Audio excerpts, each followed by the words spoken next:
Então, sobre a estrutura conceitual, o que é que mais cai nas provas? O que já caiu aí pelo histórico das 10 provas, quais foram os pontos mais cobrados? Primeiro, características qualitativas da informação contábil financeira útil. Então, a gente tem aí em praticamente todas as provas alguma questão relacionada a essas características. Na sequência, a gente fala aí um pouco dos elementos das demonstrações contábeis e do reconhecimento desses elementos, tá? Esses são os pontos principais da estrutura conceitual, os pontos que foram mais cobrados até então. Então, uma dica é, não vá para a prova sem revisar esses pontos. Se você tem que decidir qual ponto você vai revisar, é praticamente certo, tá? Pelo histórico aí das provas anteriores, que cai alguma questão relacionada a esses temas aqui. Então, primeiro ponto aí, características qualitativas da informação contábil financeira útil. A gente divide essas características em dois grandes grupos, tá? As características qualitativas fundamentais e as características qualitativas de melhoria. Então, na fundamental, a gente tem aí relevância e representação fidedigna. Para a informação contábil financeira ser útil, ela precisa ser relevante e representar com fidedignidade o evento que ela está se propondo a representar.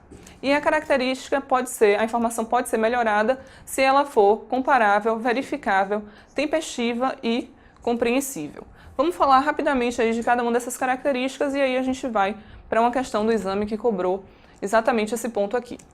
Então, sobre a relevância, tá? Para a informação contábil ela ser relevante, ela precisa ser capaz de influenciar as decisões dos usuários da demonstração contábil. Tá? Para ela representar com fidedignidade a informação que ela está se propondo a representar, ela precisa ser neutra, ela precisa ser completa e ela precisa ser livre de erros. Quanto às características qualitativas de melhoria, a gente tem aqui a comparabilidade.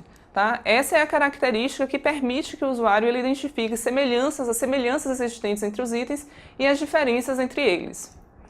A verificabilidade é aquela característica que vai permitir que o usuário se assegure de que a informação está sendo representada com fidedignidade. A tempestividade é você conseguir apresentar as demonstrações a tempo de influenciar os usuários das demonstrações contábeis. E a compreensibilidade, aí a informação contábil ela precisa ser compreensível, então se você consegue classificar, apresentar de forma clara, de forma concisa as informações, provavelmente aí a gente vai ter informações compreensíveis. Então vamos ver aí como isso foi cobrado na prática. Eu trouxe aqui uma questão do exame de 2014.1, que diz: considerando o que dispõe na NBC-TG Estrutura Conceitual a respeito das características qualitativas da informação contábil financeira útil, julgue os itens abaixo como verdadeiro ou falsos, e em seguida assinale a opção correta. 1. Para que a informação contábil financeira seja útil, ela precisa ser relevante e representar com fidedignidade o que se propõe a representar. É exatamente isso aí. Essas são as duas características qualitativas fundamentais, tá? A informação contábil, para ser útil, ela precisa apresentar essas duas características, que é a relevância e a representação fidedigna. Então, esse item aqui está verdadeiro. Segundo ponto, a utilidade da informação contábil financeira é melhorada se ela for comparável, verificável, tempestiva e compreensível. Essas são as 4 características qualitativas de melhoria que melhoram, de fato, a informação contábil. Então, isso aí está verdadeiro. Item 3, informação contábil financeira relevante é aquela capaz de fazer diferença nas decisões que possam ser tomadas pelo usuário. É exatamente a descrição de uma informação contábil financeira relevante. Tá? Então, abrindo um parêntese aqui, uma informação que é capaz de fazer diferença nas decisões é aquela informação que tem valor preditivo ou valor confirmatório, ou ambos. Tá? Então, isso aqui está verdadeiro. Quarto item, comparabilidade é o mesmo que uniformidade e consistência. Primeiro aí, lembrando, comparabilidade permite que os usuários das demonstrações contábeis identifiquem semelhanças e diferenças entre os itens, tá? Aí ele me diz que isso aí é o mesmo que uniformidade. Primeiro ponto, uniformidade, ele está tratando todos os itens da mesma forma, de forma uniforme. E não é isso que a característica da comparabilidade quer dizer. Tá? A gente tem que tratar itens iguais de forma igual e itens diferentes de forma diferente. E não tratar todo mundo da mesma forma. Então, comparabilidade não é o mesmo que uniformidade. Aí ele me diz também que comparabilidade é igual a consistência. Consistência é você usar sempre o mesmo método para os mesmos itens. Isso aí não é o mesmo que comparabilidade, mas é um método de se chegar à comparabilidade. Tá? É como se a comparabilidade fosse o objetivo e a consistência fosse uma forma de alcançar esse objetivo. Então, isso aqui está falso porque não é o mesmo. Então, ele pergunta aí qual é a sequência correta. A gente vai ver verdadeiro, verdadeiro, verdadeiro, falso, tá na letra D, ok? O outro ponto mais cobrado aí da estrutura conceitual está relacionado aos elementos das demonstrações contábeis. A gente tem aí como elementos das demonstrações contábeis ativo, passivo, patrimônio líquido, receita e despesas.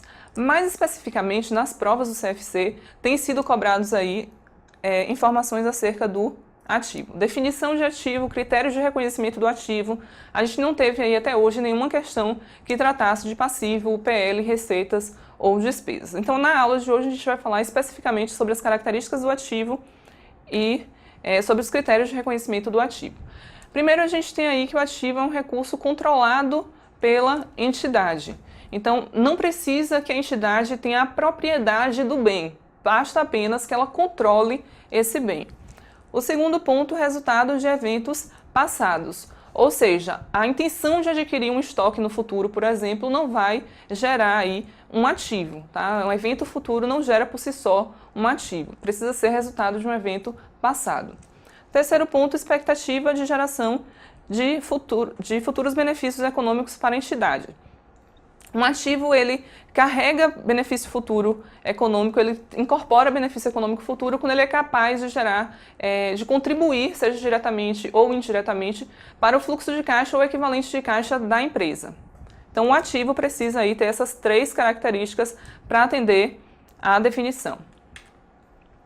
Aí a gente tem dois critérios de reconhecimento, tá? Além de atender a definição, o ativo, para ser reconhecido, ele deve ser provável que benefícios econômicos futuros provenientes do ativo fluam para a entidade e seu custo ou valor deve ser mensurado com confiabilidade. Então vamos ver aí como é que esse ponto já foi cobrado em prova. Trouxe para vocês aqui a prova 2015.1, que fala que, de acordo com a NBC-TG Estrutura Conceitual para elaboração e divulgação de relatório contábil financeiro, assinale a opção que apresenta o tratamento contábil correto à situação descrita. Então ele traz aí, no item A, uma sociedade comercial efetuou um pedido de fornecimento de mercadorias ao fornecedor, adiantando 20% do valor. As mercadorias serão fabricadas e entregues pelo fornecedor no mês seguinte, tendo em vista que existe a intenção de adquirir as mercadorias, 100% do pedido foi registrado como estoque de mercadorias. A gente viu que uma das características do ativo é ser decorrente de evento passado. Então, a empresa aqui, ela tem a intenção, o evento ainda não ocorreu, então isso não poderia ter sido classificado como ativo, não deveria ter sido reconhecido aí o estoque de mercadorias na empresa. Então, essa questão aí, esse item está falso e ele quer a opção correta, tá? Então, vamos lá. Letra B. Uma sociedade empresária realizou gastos iniciais com um projeto de pesquisa para desenvolver um novo produto. Como não há expectativa provável de que o produto é viável e será produzido, o gasto foi registrado como despesa. Esse item aí está correto, tá? A gente viu que para ser um ativo, a gente precisa esperar que fluam benefícios econômicos do recurso. Tá? E a gente está vendo aqui que ele fala que não há uma expectativa provável de que o produto é viável e será produzido. Então, a empresa dispensou aquele recurso, mas não vai gerar benefício econômico futuro. Então, isso tem que ser classificado como despesa, isso não pode ser classificado como um ativo. Então, essa é a resposta correta. Vamos ver aí porque as duas últimas estão erradas, tá? Uma sociedade empresária recebeu um terreno como doação da prefeitura e o valor de mercado do terreno é 1 milhão e satisfaz a definição de ativo. Como não foi feito nenhum pagamento, o terreno não foi reconhecido como ativo. Então, ele está me dizendo aí que esse terreno, ele atende a definição de ativo, mas porque não foi feito nenhum pagamento, não foi reconhecido como ativo. Tá? O fato de não ter havido pagamento não impede o reconhecimento como ativo. Basta apenas aí que ele atenda a definição e que ele atenda aos critérios de reconhecimento. Então, isso aqui está falso.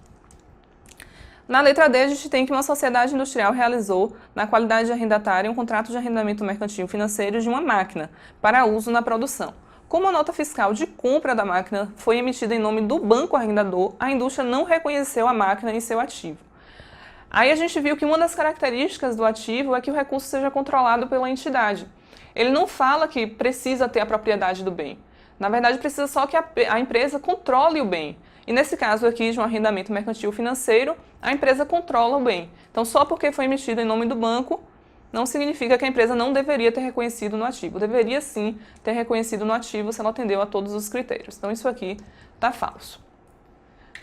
Vamos aí à próxima norma, que costuma cair muito em prova, que é a NBC-TG 26, apresentação das demonstrações contábeis.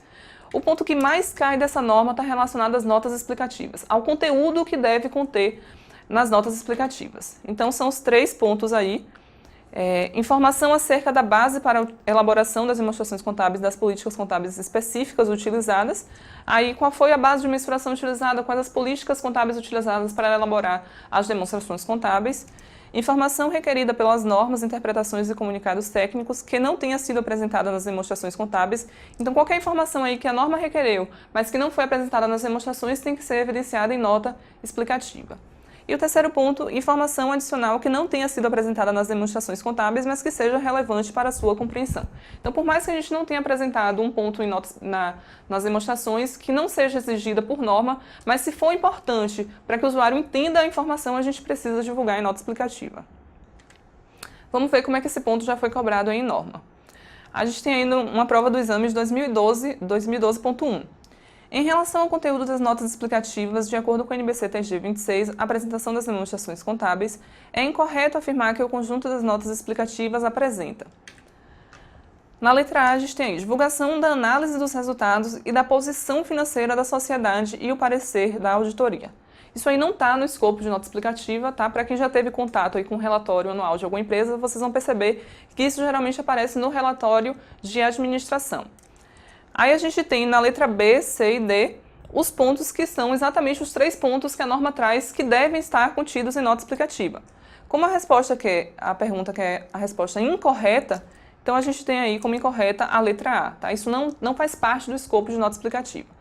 Aí as 3 últimas são exatamente os pontos que a gente discutiu: a divulgação de informações requerida pelas normas, interpretações e comunicados técnicos que não tenham sido evidenciadas nas demonstrações, informações adicionais que não tenham sido evidenciadas nas demonstrações contábeis, mas que sejam relevantes aí para a compreensão do usuário, e as informações sobre a base para a elaboração das demonstrações contábeis e das políticas específicas utilizadas.